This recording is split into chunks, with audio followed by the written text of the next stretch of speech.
saan ba hinuhugot ng Meralco at ilang pong mga power distributors yung pong charge na system loss? Saan ba ho ito, ano ba pinagbabasihan ito? Ang pinagbabasihan po niya sa batas ay yung Section 43F na pumapayag na mabawi yung system loss sa cost nila at ito naman ay subject lamang sa cap. Yung system loss ay nanggagaling naman doon sa nawawalang kuryente sa kanilang linya. Okay, so sino po ang may karapatan na maningil nito?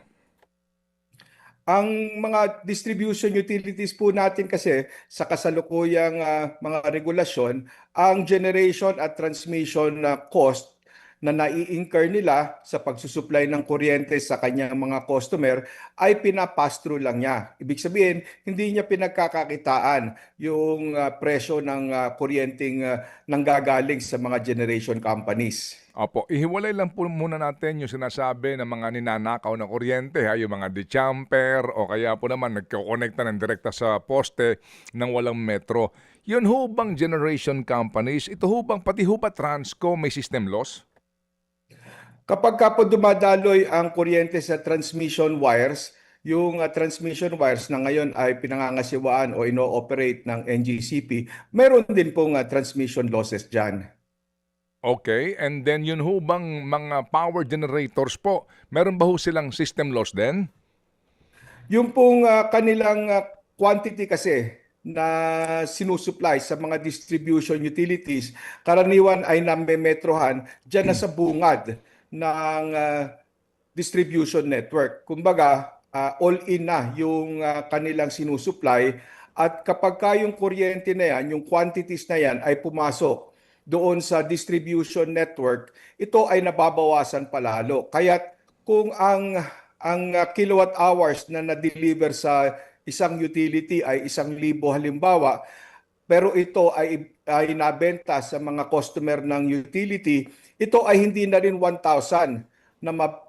kilowatt hours na may bebenta. Ito ay bawas na. Okay, nangangahulugan po na magmula doon sa pinanggalingan mismo ng kuryente at doon sa pagdaloy nito doon sa mga kable papunta doon sa distributor para sa mga bahay-bahay na nagkakaroon po nababawasan yung mismo yung kuryente, ang tawag doon system loss.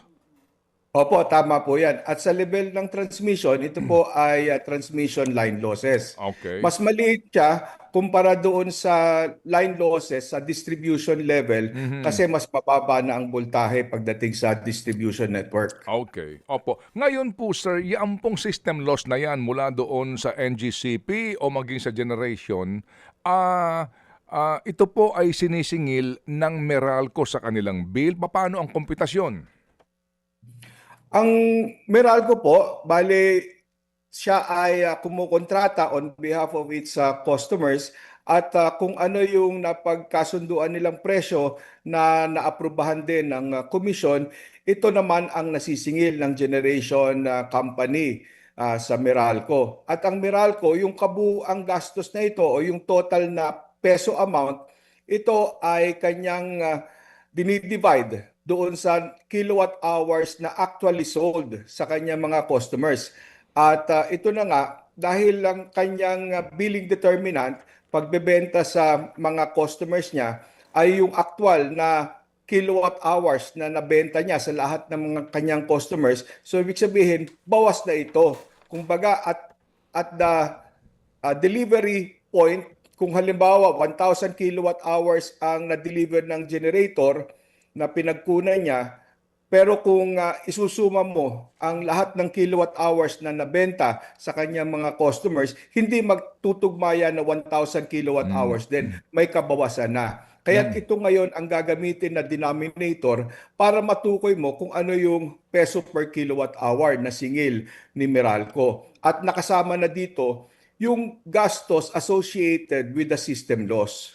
Mga kapatid, patuloy po kayong tumutok sa 105.9 True FM para sa totoong balita, impormasyon, music and entertainment. Mag-subscribe sa aming YouTube channel at podcast at sundan nyo kami sa Facebook, Instagram, X at TikTok sa True Network PH. Bisitahin din po ang aming official website, truefm.ph. At panoorin din kami sa True TV Signal, Channel 19. Kami po ang 105.9 True FM. Laging true sa'yo, kapatid. Ito tayo sa